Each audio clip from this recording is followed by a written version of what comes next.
Exploiters End by James Causey. Originally published in Orbit, December 1953. Narrated by Tom Trisser. We time-studied the term. It moved with a pliant liquid grace, its 4 arms flickering over the instrument panel, installing studs, tightening screws, its antennae glowing with a lambent yellow that denoted an agony of effort. "See?" Harvey's freckled face was smug. "He rates an easy 110. Whoever took that first study?" "I took it," I said, squinting at the stopwatch. You could hear him bite his lip. After only 2 weeks on the job, on a strange planet 90 light-years from home, you don't tell your boss he's cockeyed. The term hurried. Its faceted termite eyes were expressionless diamonds, but the antennae gleamed a desperate saffron. If bugs could sweat, I thought wryly. Now the quartz panel installation. Those 4 arms moved in a blinding frenzy. But the stopwatch was faster. The second hand caught up with the term. It passed him. Rating 74%. I tucked the clipboard under my arm, squeezed through the airlock and down the ramp. Harvey followed sullenly. The conveyor groaned on, bringing up the next unit, a sleek little cruiser. The term seized a 50-pound air wrench, fled up the ramp to the airlock. "A dozen feet back to the operation," I pointed out. "After the next job, he'll have to return 40 feet, then 60. He's in the hole." Harvey looked at his shoes. John Barry, the trim superintendent, came puffing down the line, his jowled face anxious about direct labor cost, the way every good super should be. "Anything wrong, Jake?" "He can't cut it," I said. Barry frowned up through the airlock at the term. Those antennae now shone the soft, sad purple of despair. We walked past the body jigs. The air was a haze of blue smoke, punctuated with yellow splashes of flame from the electronic welding guns.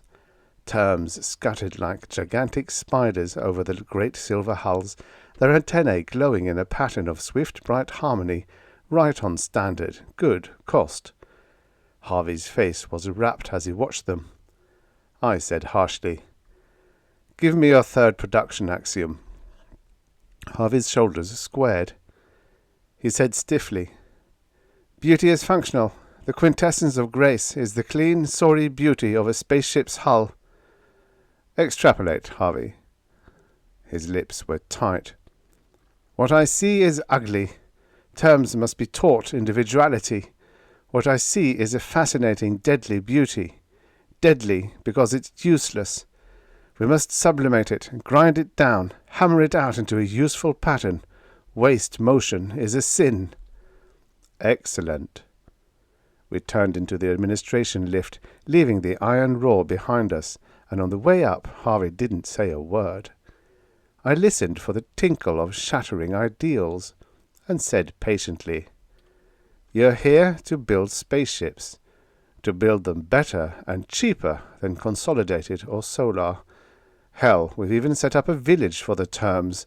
Electricity, plumbing, luxuries they wouldn't normally enjoy for the next 1,000,000 years. "Will they fire him?" Harvey's voice was flat. My temper was shredding. 4-day layoff, his 3rd this month. Terms kick in most of their salary for village maintenance. They can't afford a part-time producer. I could see that term read out of the gang, leaving the company village, stoically, while his fellows played a wailing dirge of colour on their antennae, the farewell song. I could see him trudging over the windswept peak of Cobalt Mountain, staring down at his native village, and shaking with the impact of the Stammverstand, the tribe mind, the ache and the longing. A wheel shaken out of orbit, the lonely cog searching for its lost slot. I could see that term returning to his tribe, and how they'd tear him to pieces because he was a thing apart now, an alien.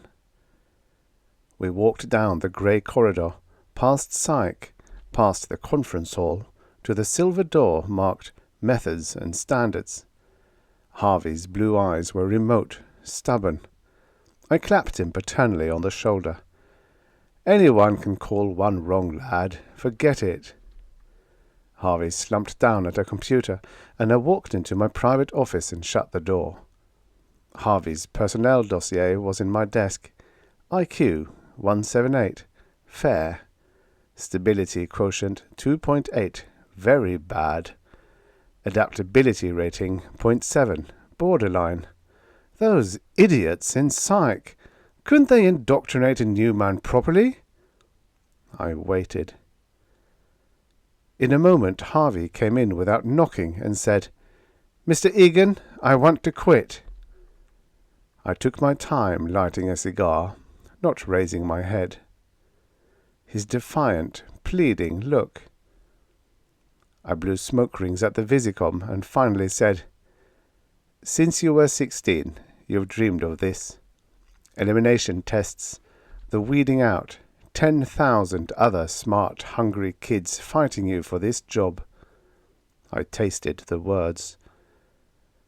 "When your contract's up, you can write your own ticket anywhere in the system."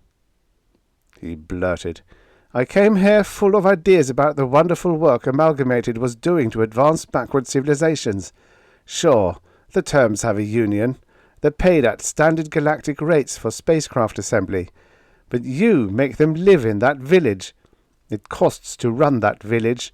You give it to them with one hand and take it back with the other. All the time you're holding out the promise of racial advancement, individuality. Someday the terms will reach the stars. Nuts!" "That's Guild propaganda," I said softly.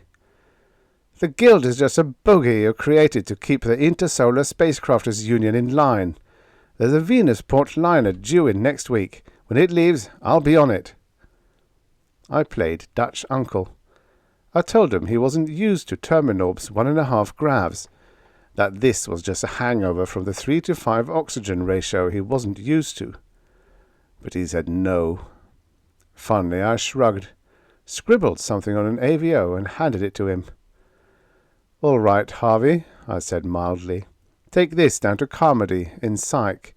He'll give you a clearance." Harvey's face went white. "Since when do you go to Psych for a clearance?" I pressed a stud under the desk, and 2 analysts came in. I told them what to do, and Harvey screamed. He fought and bit and clawed. He mouthed unutterable things about what we were doing to the terms, until I chopped him mercifully behind the ear. "Poor devil," panted one of the analysts. "Obviously insufficient indoctrination, sir. Would you mind if I spend an hour in Psych for orientation? He upset me." My eyes stung with pride. Sam had loyalty plus. "Sure thing, Sam. You'd better go too, Barney. He said some pretty ugly things." They dragged Harvey out, and I went over to the Visicom, punched a button. I was trembling with an icy rage as Carmody's lean hawk face swam into view. "Hello, Jake," he said languidly. "How's Cost?" I told him curtly about Harvey. "Another weak sister," I rasped. "Can't you screen them any more? Didn't you note this ability index? I'm going to report this to Starzer, Don." "Relax," Carmody smiled. "Those things happen, Jake. We'll do a few gentle things with Scalpel and narcosynthesis, and he'll be back in a week, real eager, the perfect cost analyst." I'd never liked Carmody. He was so smug. He didn't realize the sacredness of his position. I said coldly, "Put Miss Davis on." Carmody's grin was knowing. The screen flickered, and Fern's face came into focus. Her moist red lips parted, and I shivered, looking at her, even on a Visicom screen. The shining glory of her hair, Those cool green eyes. 3 months hadn't made a difference. "How was little old Earth?" I said awkwardly. "Wonderful." She was radiant. "I'll see you for lunch." "Today's grievance day. Dinner?" "I promised Don," she said demurely. I swallowed hard. "How about the term festival tomorrow night?" "Well, Don sort of asked." I tried to laugh it off, and Fern said she'd see me later, and the screen went blank, and I sat there, shaking. The screen flickered again. Starz's great moon face smiled at me and said sweetly, "We're ready to start grieving." I picked up the time studies that were death sentences for 2 terms, and went down the hall to Ulcer Gulch, the conference room. Lure a termite away from his tribe, promise him the stars, make him bust his thorax on an assembly line.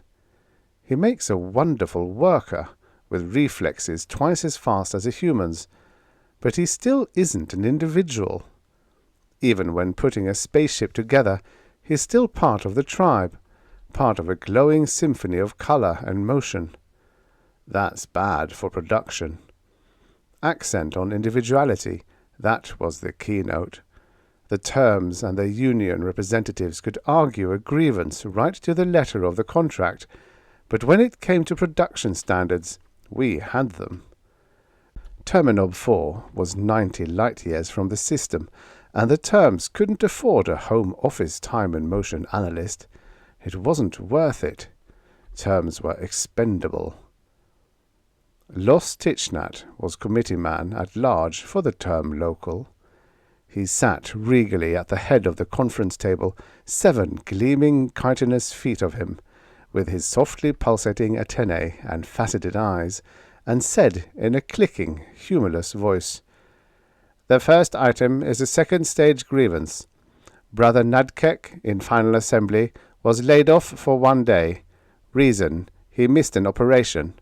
The grievance, of course, is a mere formality. You will deny it." Dave Starza winked at me from behind horn-rimmed glasses.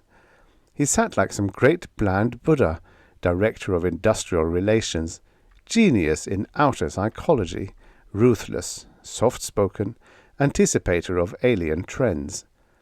He said in that beautiful velvet voice, "Ordinarily, yes.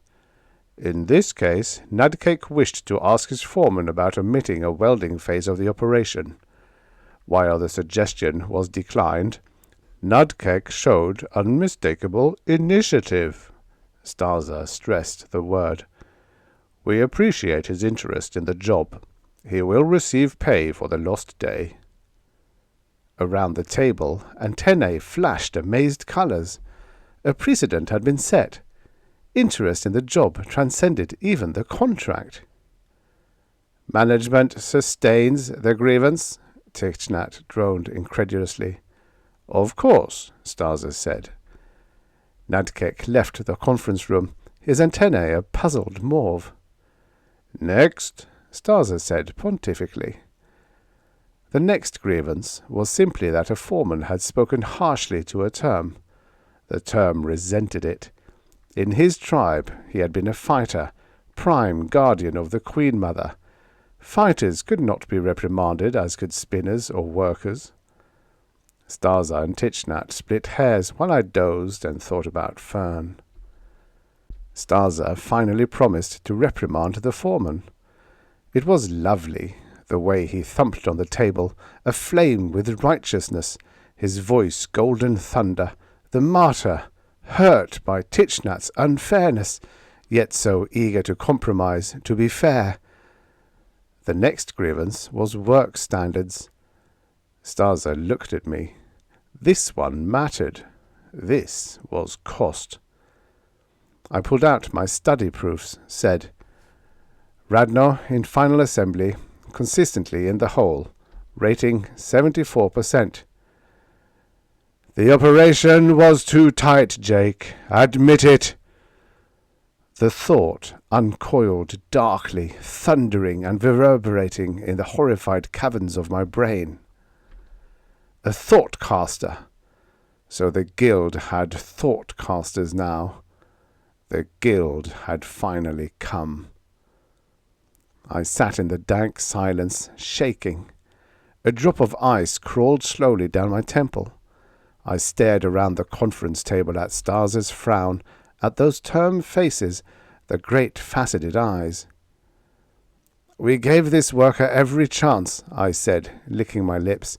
"We put him on another operation. He still couldn't cut it. Even though we've got production to meet, we still give as many chances." The thought slashed. It grew into a soundless roar. "Stop it, Jake. Tell them how Amalgamated, under the cloak of liberation, is strangling the terms with an alien culture. Tell them what a mockery their contract really is. Tell them about that term you condemned this morning." I fought it. Feeling the blood run from my lip, I fought it. I'd seen strong men driven insane by a thoughtcaster within seconds. My stability index was 6.3. Damned high. I fought it. I got to my feet. The room reeled. Those damned term faces. The shining antennae. I stumbled towards the door. The thought became a whiplash of molten fury. "Uphold that grievance, Jake. Tell them the truth. Admit the standard was impossible to meet." I slammed the door. The voice stopped. My skull was a shattered flywheel, a sunburst of agony. I was retching. I stumbled down the corridor to Psyche. Fern was there. I was screaming at her. The guild was here. They had thoughtcasters. My brain was melting. Fern was white-faced. She had a hypo. I didn't feel it. The last thing I saw was the glimmer of tears in her green eyes. "The neuron flow," Starz's voice. "No two alike, like fingerprints. What a pity they can't refine the transmittal waves." I tried to open my eyes. "The guild atomized Solar's plant on Proicon," Carmody's voice said quietly. "It's just a question of time, Dave." "No," Starzer said thoughtfully. "Proicon was a sweatshop. I think maybe they're hinting that our production standards are a trifle rough. Look, his eyelids fluttered. Bet you he takes refuge in amnesia." "You lose." My voice was an iron groan. We were in Starz's office. Carmody peered at me with a clinical eye. "I took the liberty of narcosynthesis while you were out, Jake. You told us all about it. How do you feel?" I told them how I felt, in spades. "I want my vacation now," I said. "I've accrued 7 months. I'm going to Venus," I said. Now, Starzer said. "Mustn't desert the sinking ship, Jake." I shut my eyes. His voice was soothing oil. "Jake, the guild as a whole doesn't know of this plant. Guild agents are freelancers, in the full sense of the word. They exercise their own initiative, and only report to Guild HQ when the job is done." "Then," Carmody said, "if we can find out who—" "Precisely." Starz's eyes were veiled. "Incidentally, Don, you've been gone the last 4 days. Why?" Carmody regarded him steadily. "Recruiting, you know that." "Yet you brought back only a dozen terms." Carmody drew a slow, deep breath. "Word's gotten around, Dave. The tribes have finally forgotten their petty wars and united against a common enemy. Us. Any term that exhibits undesirable traits of individuality is now destroyed. I think a dozen was a good haul." "You had the whole planet." Carmody's grin was diamond hard. "You think maybe I spent a few hours under a guild mind control? Is that it?" Starzer said. On your way out, send Lost Tichnat in. Carmody flushed. Tichnat's the one, and you know it. But if he's not, if you haven't run down the spy by tomorrow, you can accept my resignation. I saw what they left of Proicon. The door slammed behind him. Starza smiled at me. What do you think, Jake? Tichnat. The second I got out of there, the Thoughtcaster stopped. Doesn't mean a thing. They can beam through solid rock, 100-foot radius. No exploitation, I mused. Fanatics, Starza said. They'd impede the progress of man, sacrifice man's rightful place in the cosmos for the sake of crawling things. We'll fight them, Jake. Tichnat entered. He stood stiffly before Starza's desk, his antennae a cheerful emerald. Starza said carefully, What do you know about the guild? Impractical visionaries, Tichnat clicked. Lovers of status, well-meaning fools. They approached me yesterday. A vein throbbed purple in Starza's forehead, yet he kept his voice soft. And you didn't report it? And precipitate a crisis? Tichnat sounded amused. I was asked if my people were being persecuted. Had I answered in the affirmative, there might have been repercussions, perhaps a sequel to Proicon. Oh yes, we know of Proicon. Your foremen are sometimes indiscreet. Who was the agent? Starza breathed. Should I tell you and disrupt the status quo? You would destroy the agent. In retaliation, the guild might destroy this plant. Impossible. Guild agents have no such authority. A chance I cannot afford to take. Tichnat was adamant. Amalgamated, Starza prodded, offers a standing reward of 100,000 solar credits for apprehension of any guild agent. Your village could use those credits. You could equip an atomic lab. You could maintain your own research staff. Stop it. The antennae throbbed brilliantly. We are your friends, Tichnat. Symbiosis, I believe, is the word. Tichnat clicked dryly. You need us. We need your science. We need your terrifying concept of individuality. We need to lose our old ways. The dance of harvest time. The Queen Mother. One by one the rituals drop away. The old life, the good tribal life, is dying. You sift out us misfits who chafe at tribal oneness. You offer us the planets. The antennae flashed an angry scarlet. You think to keep us chained a millennium. 100 years will suffice.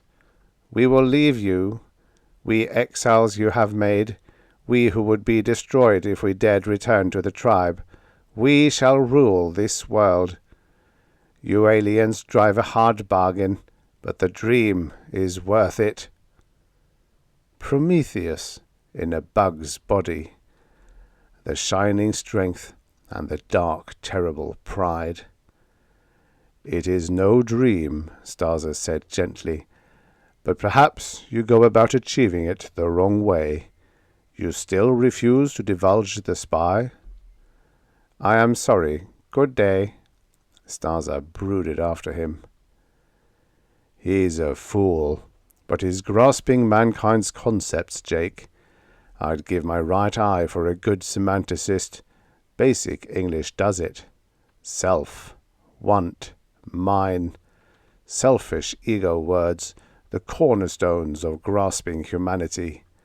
Sure, we'll raise hell with our aesthetic sense, but in the end they'll thank us.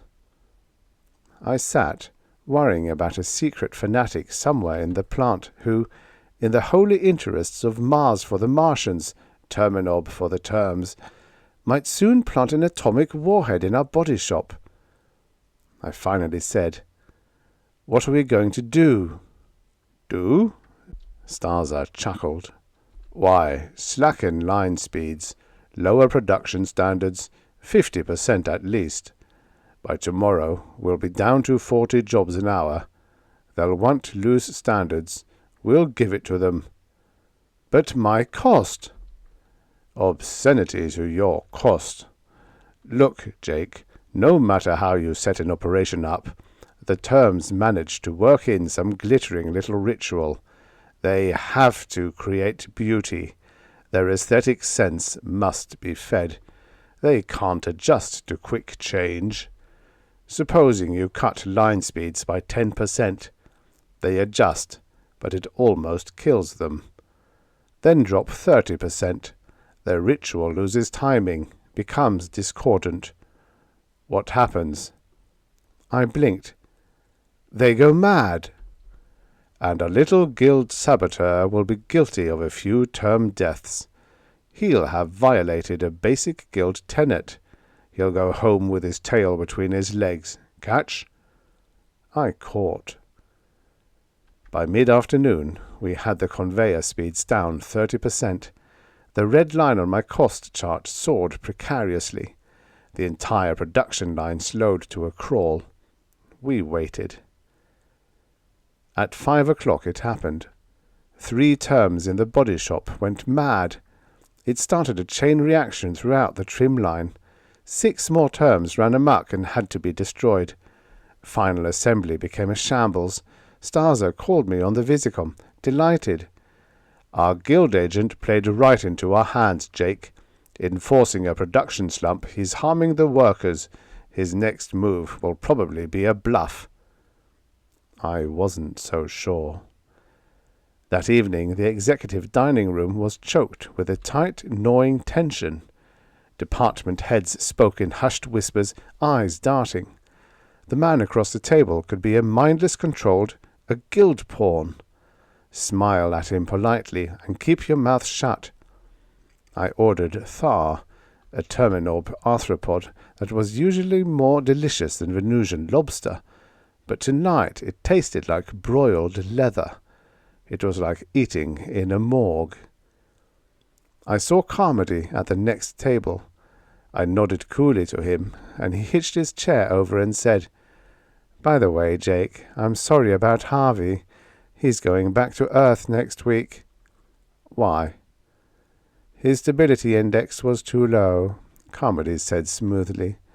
"Sure, we could have given him the works, but you didn't want a robot." I said deliberately, "I needed that boy, Don." Carmody got up, his smile infinitely contemptuous. "We don't all have your stability index, Jake."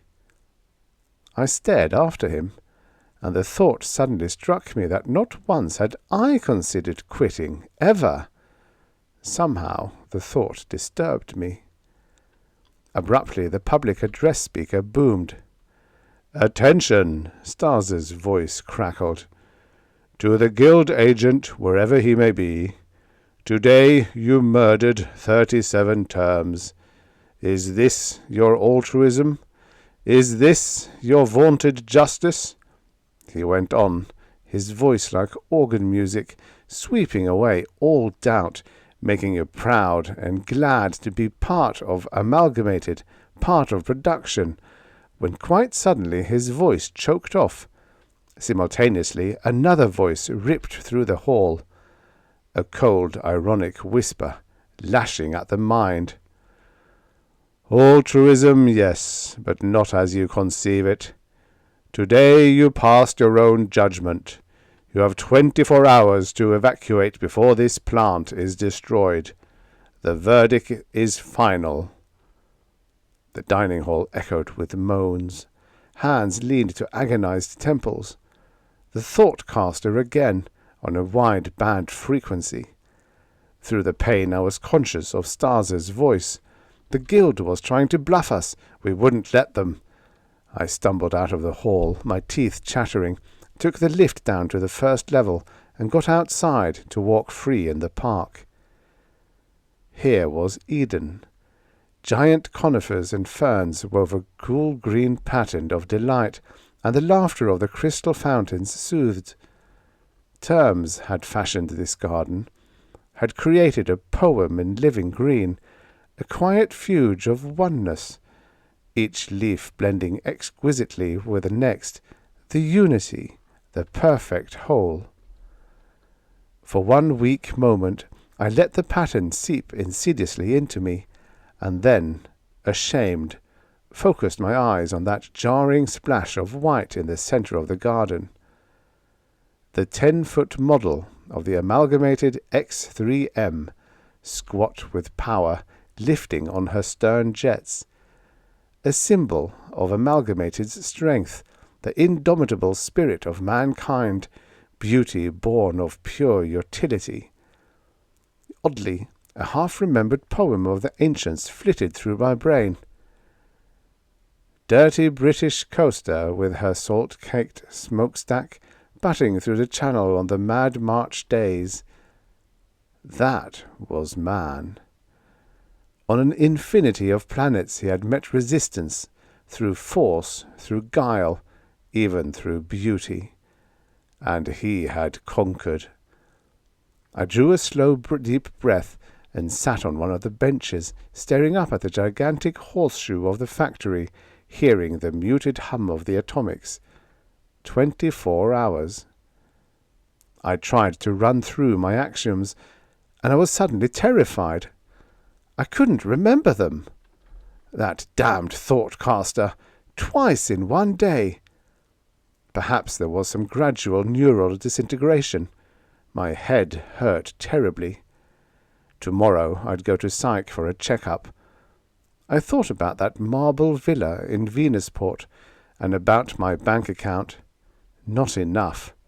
Another year, just one more year, and I could retire at 34. I thought about the Venusian twilights and the turquoise mists of the deeps, and wondered dully if I'd ever see Venus or the Earth again. I saw Fern walking among the conifers, her face a pale mask of strain. "You heard it, Jake?" I nodded. We sat in the aquamarine twilight, and Fern was shivering, and I put my arm around her. "Looks like altruism is a relative thing," I said. "What do they want?" "Uncontaminated terms," she said bitterly. "No science, no stars, no wars, and no progress. A big, beautiful planet mind, the term mind, forever static, forever dead." "It's a bluff," I said. "Our little fanatic's stalling for time, hoping to stampede us while he finds another way." "For example?" "Why do you think we insist on basic English for all terms? Supposing a foreman should start jabbering Terminese during an operation, the terms would revert. We'd have a line shut down. They can't adjust. Say," a random thought was nibbling at my brain, "where was Carmody this morning, just before I reeled in?" Her fine brows knitted. "Why, he went— Oh, Jake, surely you don't think—" "Went where?" "Down the hall, towards personnel." "Towards the conference hall, you mean? He never even examined Harvey." "It wasn't necessary," she said uncomfortably. "Don just wanted to verify his stability index." "Sure. So he stood outside the conference hall and put a whammy on me." Fern was smiling. I scowled. "It fits. It has to be him." "Or Tichnat," she said, "or Starza, or me." I stared at her. "You'd do." My voice shook. "You were gone 3 months. They could have got to you." Her rich, warm laughter sifted through the twilight, and I wanted to hit her. "They did," she gurgled. "But I've decided to relent, Jake. I'll spare the plant on one condition, that you take me to the term festival tomorrow night." I grunted. "Comedy working overtime, I suppose." "If the plant's still standing." I changed the subject. 2 hours later, Starza called a council of war. The conference room was crammed with quivering executives. Starza carefully let the tension build to a shrill crescendo before he said, "One of you gentlemen is a guild mindless controlled." Ragged silence. Starza's smile was very faint. "You gave us an ultimatum, but destroying this plant is an admission of failure you're not willing to make yet. You'll try another tack. You're just beginning to discover that this environment we've created for the terms is superior to the primitive jungle. Tichnat." Tichnat stepped forward. His antennae were a proud, brilliant gold. "Do you want to shut down?" Starza asked softly. "Are we fools?" Tichnat clicked. "To lose what we've gained? To return to our tribe? To be destroyed?" Starza's calm gaze caressed each face, probing. "You see? Stalemate. Whoever you are, you're bluffing. Tomorrow our conveyor speeds return to normal. You'll do nothing. You may try to agitate the terms, but they're satisfied." One of the superintendents cleared his throat. "Look," he said unsteadily, "sometimes you can't afford to call a bluff." Starza said pleasantly, "Any resignations will be accepted right now. You can wait safely in the term village until next week's freighter arrives. No repercussions, I promise." The lie was blatant. Carmody stood by the door, his smile strained. It was all too obvious what would happen to any resignees. "None?" Starza's brows rose. "I'm proud of you. That's it, gentlemen." The next day was a frenetic nightmare. My cost dropped, but it didn't matter. That was one day when the best company man became a clock watcher. Line foremen, department heads cracked under the strain and were summarily removed to psych. Carmody and staff worked overtime. I toiled feverishly over operation schedules, the crazily fluctuating cost charts. My headache was gone, but I still couldn't remember my axioms. I felt guilty over not going to psych, but there just wasn't the time. Hell, I'd never needed indoctrination. I was an amalgamated man through and through. Finally I grabbed an engineering manual, leafed angrily through it, and sat there, empty and shaking. I'd gone insane. The words were gibberish. Oh, I could read them all right, but they didn't make sense. What a filthy trick. Semantic block, Starza would call it. I kept staring at the meaningless words, conscious of a tearing sense of loss, and I wanted to cry. 6 o'clock was 0 hour. 6 o'clock came, and the factory held its collective breath while nothing happened. At 6:30, Starza made a long speech over the public address. About the selfless spirit of man, helping the terms reach the stars, about how we would never admit defeat, and about how, after tonight, the term festival would be discontinued. The terms had adopted mankind's culture. They had no further need of their effete native customs. At 7, Fern and I were walking past administration towards the lighted square-mile enclosure of the term village. Fern had never seen a festival. "A throwback," I said, "to their old tribal days. Their harvest, when they pay tribute to the Queen Mother and pray for good crops and work well done. It's their yearly substitute for Stammverstand. Back in the native villages, whenever a term's in trouble, he goes to the council hut, and the others join him in a silent group telepathy. But we've just about weaned them, Angel. They'll be individuals soon." We walked down the deserted row of term huts, past the council hall, to the great stone amphitheatre, and sat with the other execs. Fern was very gay and cheerful, but I kept thinking about my actions, trying to bring them back to life. I felt dead, all dead inside.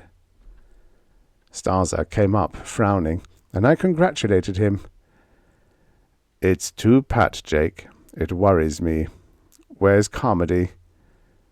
"Setting up those semantic reaction tests you gave him," Fern said. "But I never gave him." Abruptly, the lights snuffed out.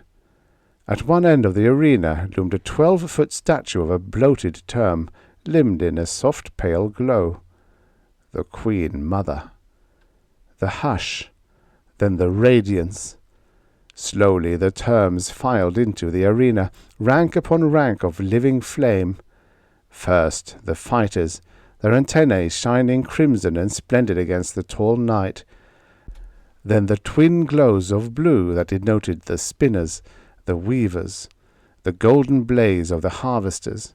The lambent colours crept through the air like a mood, like a dream, and deepened into shimmering cataract of rainbow fire, a paean of light and glory that whirled and spun in a joyous rhythm as old as the race itself. Then chaos. A blinding flare cascaded from the 6-foot antennae of the statue. Its radiance grew, brighter than an atomic flare, more terrible than the sun. The terms stood frozen. Beside me, Starza swore. This wasn't in the script. That colossal voice. Ear-snapping clicks and liquid vowels. Terminese. The forbidden tongue. The voice blared. I caught most of it. "Children, you have sinned. You are defiled with the taint of alien monsters. You have failed the Queen Mother. Return, my children. Return to your tribes. Return to the tabernacle of unity, the one in all, the Queen Mother. For in death there is life, and there is joy in immolation. Return." Lastly, the climax. That last shattering hunk of propaganda that would have been so tritely amusing if it hadn't been so terrifying. "You have nothing to lose but your chains." The giant antennae faded to a liquid silver, the silver of hope, of forgiveness. For a moment I was blind. I felt Fern trembling against me. The execs were chattering like frightened sheep. Then I could see. I saw Starza. He was moving down the aisle, cursing in a tight, dull monotone. I followed him down into the arena. The terms stood shriveled, mute. Starza was fumbling at the base of the statue, and he said in a thick, horrible voice, "Look!" The loudspeaker, the coiled wiring. The terms stirred. Starza leaped to the lap of the statue. He bawled, "Listen! This is sacrilege! You have been victims of a hoax!" Not listening, they filed in silent groups out of the arena. Their antennae were the colour of ashes. Starza jumped down. He pounded after them. He was shouting at lost Tichnat. "I know," Tichnat droned. He kept walking. "You are right. It does not matter that you are right. The Queen Mother called." "Listen," Starza mouthed. "It was a fraud, a trick. You can't—" "We must." Tichnat paused. For a long moment the great faceted eyes stared somberly. "It was a splendid dream, the thing you offered us. But this is the final reality, and yours is but a dream." He tramped stolidly on after the others. The council hall door closed. Starza clawed at the door. It opened. He was too late. They sat silently around the great table, the faceted eyes dead, the antennae coruscating indigo, now green, now rose. Communion, the meshing of minds. Starza shouted at them. Stillness. Starza looked blindly at me. He was shaking. "Carmody," he said. "Carmody knows the term mind. He can do something. Come on," he said. We found Carmody in his quarters, methodically packing. His eyebrows rose as we burst in. "Did you gentlemen ever try knocking?" Starzer just looked at him. Carmody drew a long breath. "You'll find my resignation on your desk, Dave." "Ah?" Starzer's voice was very soft. "It's only a question of time," Carmody said. "Call it the rat deserting the ship if you like, but I'm through." Starzer was smiling, a fat man's smile. "So you really think you can pull it off?" he whispered. Carmody shrugged, and Starzer calmly took out a sonic pistol and shot him in the belly. A sonic blast hemorrhages. It rends the capillaries, ploughs the flesh into a flaccid collection of shattered nerve fibers and ruined arteries. It's a rotten way to die. Starzer watched Carmody thrash himself to death on the floor. I turned away. "For the record, Jake, he made a full confession. We both heard him." "Just for the record," I said. "It had to be him," Starzer said. "That Thoughtcaster blast yesterday morning made reference to your study on the term. Only Harvey and Carmody knew about that. It couldn't have been Harvey. He cut his throat this morning." "I've decided," Starzer said. "This is a Type L planet after all. The natives are chronically unstable. Hostile, in fact. Pursuant to Solar Regulation 3, we have the right to enforce martial law. It should be 6 months before an investigation. Meanwhile—" "We'll get production," I said. "We'll get production." He wiped his forehead, relaxed. "I'll send in a full report tonight. Better turn in, Jake," he said kindly. "I'll need you in the morning." I turned in. You lie awake, staring into the blackness. It gnaws. My head throbbed. I should have felt a triumphant relief, but I could not remember my axioms, and I felt a sick, dull hate for the thing the guild spy Carmody had done to me. What happens when you strip a man of everything he believes in? He remembers other things. Those memories came trooping back like ghosts, and I fought them, sweating, but they came. Once upon a time, there was a starry-eyed young engineer who started out to set the galaxy on fire. But he got squeamish somewhere along the way. So Carmody operated on him. Carmody did things to his brain, made a good production man out of him. I remembered now. That time I had argued with Starzer about standards 9 years ago, and I had resigned, and Starzer sent me to psych. Good old Carmody. There never would be a white marble villa on Venus. It was a harmless dream, a substitute for what I had lost. But it didn't matter. Those superimposed patterns had been removed. That Thoughtcaster had crippled my thinking. But by heaven, I was still an amalgamated man. They couldn't take that away. But Starzer had been wrong about Carmody. Nothing definite. But when you dedicate your life into extrapolating curves, frozen chunks of time and motion, into the thunder of jets lifting amalgamated ships from Terminorb, your mind becomes a very efficient analog computer, if you know how to use it. I used it now. I fed little things, facts, variables, into that computer, and it told me 3 times. Probability 60% at least. I got up, dressed stiffly. I was trembling. I could still serve, after all. I took the lift up to administration, and walked down that long grey corridor on leaden feet towards the illuminated rectangle of Stars's office. I opened the door. "Hello, darling," Fern said. She was unhurriedly burning Stars's report. Starzer sat mutely in his chair, head tilted back at an impossible angle, staring at nothing. "It had to be you." I had never felt so tired. "You would have destroyed the plant, wouldn't you? Only I showed you another way. Make the terms revert.